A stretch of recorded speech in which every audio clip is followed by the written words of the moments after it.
बिस्मिल्लाहिर्रहमानिर्रहीम। अस्सलाम वालेकुम नादरीन, आप यूट्यूब चैनल देख रहे हैं। मैं इमरान ख़ान हूँ। नादरीन, पाकिस्तान के वज़रा, हुकूमत और हुकूमत के जो हमायती सहाफ़ी हैं, ये सारे लोग ये तासुर दे रहे हैं कि जैसे अब सऊदी अरब पाकिस्तान की मईशत संभाल लेगा। सऊदी अरब पाकिस्तान की मईशत क्यों संभालेगा? और अगर पाकिस्तान की मईशत संभल गई और बेहतर हो गई तो फिर हम सऊदी अरब के या बाकी लोगों के किस काम में रहेंगे? यानी हम तो किसी के काम के नहीं रहेंगे। हम जब तक गरीब हैं, जब तक कमज़ोर हैं, जब तक हमारे पास पैसे नहीं हैं, जब तक हमारी मईशत सिसक रही है, तब तक हम बाकियों के काम आ सकते हैं, तब तक हमसे बात मनवाई जा सकती है। जब हमारे पास पैसे होंगे, मईशत हमारी बेहतर होगी, तब हम किसी की बात क्यों मानेंगे? तो कोई भी ऐसा मुल्क जो हमारे साथ इस किस्म की चीज़ें करना चाहता है या हमारी फ़ौज को, हमारे वसाइल को इस्तेमाल करना चाहता है, वो नहीं चाहेगा कि पाकिस्तान एक माशी तौर पे मजबूत मुल्क बने। क्योंकि इस मुआहदे के हवाले से ना अब जो हुकूमत के या इस्टेब्लिशमेंट के करीबी सहाफ़ी हैं, उन्होंने बातें करना शुरू कर दी हैं। मिसाल के तौर पे अहमद कुरैशी साहब, इन्होंने इसराइल का दौरा भी किया था। ये पाकिस्तान की मिलिट्री इस्टेब्लिशमेंट के बहुत करीबी सहाफ़ियों में से एक माने जाते हैं। उन्होंने बड़ा क्लियरली कह दिया कि इसराइल ने जो अटैक किया है कतर के ऊपर, ये रॉयटर्स को बाकायदा स्टेटमेंट दिया गया सऊदी अरब की जानिब से कि जो कतर के ऊपर इसराइल ने अटैक किया है, पाकिस्तान और सऊदी अरब की जो डील हुई है दिफा के हवाले से, कतर के ऊपर जो इसराइली अटैक है उसके साथ कोई ताल्लुक़ नहीं है। उन्होंने साफ कह दिया कि इसराइल ने जो अटैक किया कतर के ऊपर, उसका इस जो पाकिस्तान और सऊदी अरब के दरमियान जो दिफाई मामला तय पाया, इसके साथ कोई किसी किस्म का ताल्लुक़ नहीं है। आगे उन्होंने बताया कि जी ये बड़े अरसे से सऊदी अरब करना चाह रहा था और इसको ख़ुसूसन जो है वो ईरान के हवाले से उन्होंने जोड़ा कि ईरान इसके बाद कमज़ोर हो जाएगा। अब देखिए, मेरा सवाल भी यही था और बहुत सारे लोग और भी यही पूछ रहे हैं, और जो बड़ा सवाल एक पैदा हुआ कि क्या ये एक अगर मुआहदा हुकूमत पाकिस्तान ने किया है तो इस मुआहदे से पहले पार्लियामेंट को एतमाद में लिया गया?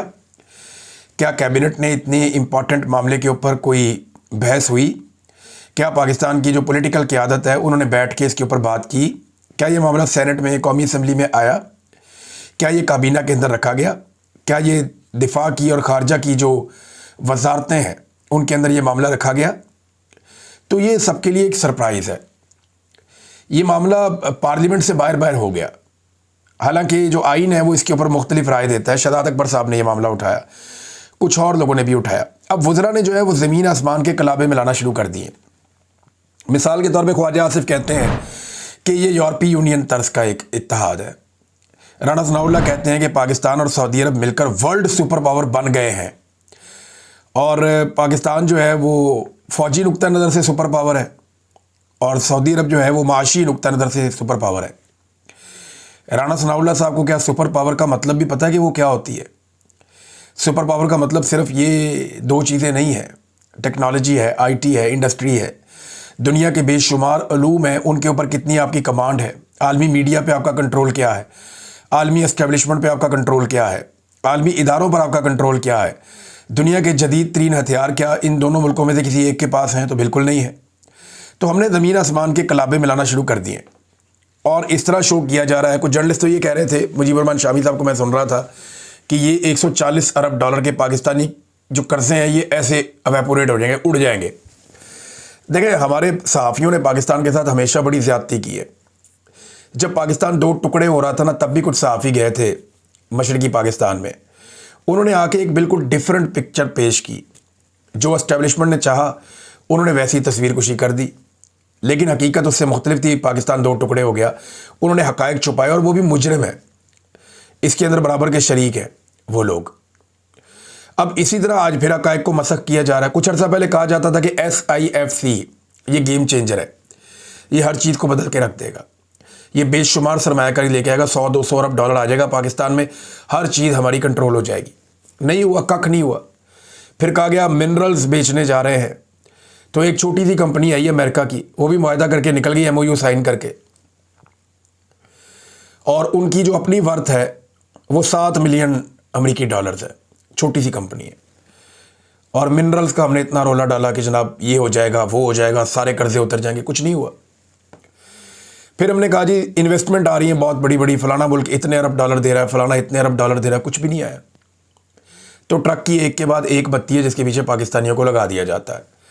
अब ये एक और ट्रक की बत्ती में लगाया गया कि क्योंकि सऊदी अरब का और पाकिस्तान का हमारे पास देने के लिए है क्या, सवाए दिफा के, सवाए फौज के, और बचा क्या इस मुल्क में? हर चीज़ तो हमने तबाह कर दी है। कोई इन्वेस्टमेंट कर नहीं सकता, यहाँ पे रूल ऑफ लॉ ही नहीं है, पाकिस्तान में अमन व अमान ही नहीं है। और हम जब किसी और को कहते हैं कि हम आपकी हिफाजत करेंगे, तो क्या हम अपनी हिफाजत कर पा रहे हैं? आज पाकिस्तान के अंदर पाकिस्तान के फौजी जवान, दीगर सिक्योरिटी फोर्सेस के लोग और आम शहरी रोज़ाना की बुनियाद पे शहीद हो रहे हैं। कितनी जानें रोज़ चली जाती हैं। क्या हम पाकिस्तान को महफूज बना पाए जो हम दूसरे मुल्कों को ये ऑफ़र कर सकते हैं कि हम आपको भी महफूज बनाएंगे? ये पाकिस्तान एक मुल्क, एक सिक्योरिटी कंपनी नहीं है। अहमद कुरैशी साहब कह रहे हैं कि ये इसराइल के ख़िलाफ़ नहीं है। यानी राणा सनाउल्लाह साहब की बात तो सुने ना, वो कहते क्या है? वो कहते हैं जी कि जिस मुसलमान मुल्क पर जारियत होगी तो ये वर्ल्ड सुपर पावर इसका नोटिस लेगी और मदद करेगी। भाई 56 इस्लामी मुल्कों की एक फ़ोर्स पहले भी बनाई हुई है हमने, और इसराइल को वो हमले से अभी तक मना नहीं कर सकी।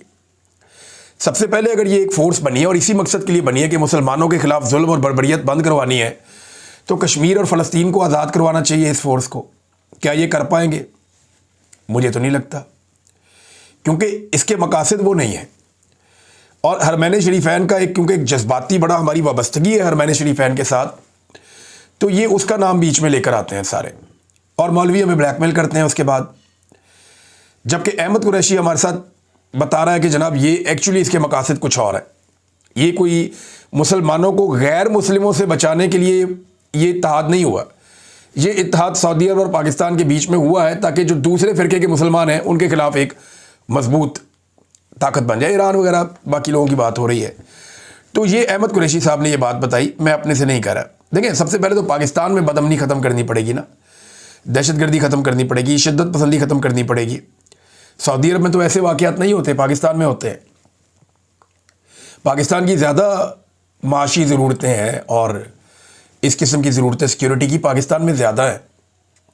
पाकिस्तान में लोग गैर महफूज हैं, सऊदी अरब में नहीं है। तो अब ये फ़ौज अगर सऊदी अरब के साथ हम एक मुआहदे में जा रहे हैं, तो क्या यमन से लड़ेगी, ईरान से लड़ेगी, या ये सिर्फ एक मुआहदा रहेगा? और क्या सऊदी अरब भी पाकिस्तान के लिए लड़ेगा जब खुदा न खास्ता इंडिया पाकिस्तान की जंग होती है? तो ये भी सवालात लोग उठा रहे हैं। तो सवालात का एक भंडार है। लेकिन फिर भी मैं बतौर एक सहाफ़ी और एक पाकिस्तानी मैं ये कहूँगा कि सऊदी अरब और पाकिस्तान के ताल्लुकात जितने अच्छे हों उतने कम हैं, जितने मुआहदे हों उतने कम हैं। हमें हर फील्ड के अंदर मुआहदे करने चाहिए, चाहे दिफा है, चाहे मईशत है, चाहे कोई और शोबे हैं, तालीम का शोबा है, टेक्नोलॉजी का शोबा है, और इसके सब अलावा पाकिस्तान से बहुत बड़ी तादाद में लेबर जाती है। तो हर शोबे में, हर जगह पे हमें सऊदी अरब के साथ मुआहदे करने चाहिए। ये पाकिस्तान और सऊदी अरब दोनों के मफाद में है। पाकिस्तान तहरीक इंसाफ ने बड़ा अच्छा मौक़िफ़ दिया मेच्योर। उन्होंने कहा जी अभी तक हमें ये तो नहीं पता कि इस मुआहदे के अंदर क्या है, इसकी तफसीलात तो अभी हमारे साथ शेयर नहीं की गई। वो तो अभी मुझे भी नहीं पता, किसी को आइडिया नहीं है कि तफसीली मुआहदा क्या है, इसके अंदर डिटेल्स क्या है। लेकिन उन्होंने कहा कि उम्मत मुस्लिमा मजबूत जब जब हो, जिस भी मुआहदे से हो, हम उसकी हमायत करते हैं। अब ले दे कि हमारे पास सिर्फ फ़ौज रह गई है जो हम ऑफ़र कर सकते हैं और कुछ नहीं कर सकते। अब तक के लिए इतना ही। अपना ख्याल रखिएगा, अपने इस चैनल का भी। अल्लाह हाफ़िज़।